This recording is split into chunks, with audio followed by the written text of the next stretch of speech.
प्रेमाच्या विडख्यामध्ये पडून जाता, पोलिसाई समोर तुम्ही काही दिवसासाठी होकार देता, 8 दिवसानं प्रेशराईज होता, 8 दिवसानं प्रेशराईज झाल्यावर ज्या मुलानं तुम्हाला पळून आणलं होतं, ज्या मुलानं तुम्हाला पळून आणलं होतं, त्या कोणाचे प्रेशर मध्ये येता बयान बदलवता आणि त्या बयानामध्ये म्हणता की माझ्यावर जबरदस्ती केली आणि या मुलानं पळून आणलं. प्रेम तर त्याही मुलानं केलं होतं रे. तुमचं एक बयान, तुमचे असे कितीतरी बयान, तुम्ही मुलगा मुलगी प्रेम जरूर करता, पण मुलीच्या बदलवलेल्या बयानानं दादा आजपर्यंत कितीतरी मुलांचं आयुष्य दादा झेलात जात आहे. दादा त्याही गोष्टीचा विचार जरूर केला पाहिजे, प्रेम जरूर केलं पाहिजे, पण त्या नात्यावर विश्वास ठेवला पाहिजे.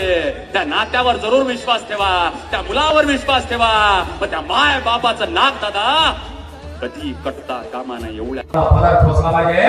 मुलींनो, तुमची इज्जत एवढी स्वस्त नाही आहे की त्या 1500 रुपयाच्या ओयो हॉटेलमध्ये गुंडाळला जाईल. तुमची इज्जत एवढी स्वस्त नाही आहे हो. तुमची इज्जत तुमच्या माय बापानं वाढवलेली इज्जत आहे. त्या मुलासोबत त्या कॅफेमध्ये किती कॉफी पिली, त्या मायच्या स्तनाच्या दुधाची बरोबरी ते कॅफेची कॉफी करू शकत नाही दादा.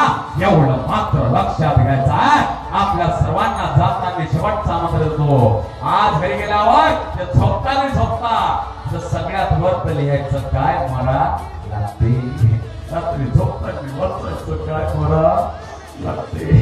काही कोणाचं हित करण्यात मजा नाही कारण की मला लागते. काही कोणाच्या प्लॉटवरचे गोटे सरकवण्यात मजा नाही कारण की मला लागते. काही कोणाचे धुरे उखाडण्यात मजा नाही कारण की मला लागते. काही कोणाच्या पोरीले मिस कॉल देण्यात मजा नाही कारण की मला लागते. मित्राचे घेतलेले उधार पैसे लवकर दिले पाहिजे कारण की मला लागते. सोपान कनेरकरच्या इंस्टाग्राम अकाउंटवर जाऊन तिथे एका पोरीची कमेंट असते, हा तिला खालून रिप्लाय देते, हाय रितिका जेवलीस का म्हणण्यात मजा नाही कारण की मला लागते. नैनाम छत्रंती शस्त्र आणि नैनाम धरती पावता. आयुष्यात अंतिम सत्य मृत्यू आहे. इथे येपर्यंत आमच्या निखिलचे म्हणलं पुढच्या गोष्टी दादा कुठपर्यंत आहे, दादा कुठपर्यंत आहे. आता दादांनी मी मरो ना मला कोणीच फोन करत नाही दादा. आयुष्यात अंतिम सत्य मृत्यू आहे. मृत्यूचा काळ चुकवणं कठीण आहे, मृत्यूची जागा चुकवणं कठीण आहे. प्रत्येक गोष्टीचा टायमिंग असला पाहिजे. 9:45 जर कीर्तन आले 45 मिनिटात कीर्तन उरकवलं पाहिजे. 11:30 पडत तरी केलं पाहिजे दादा. प्रत्येक गोष्टीचा टायमिंग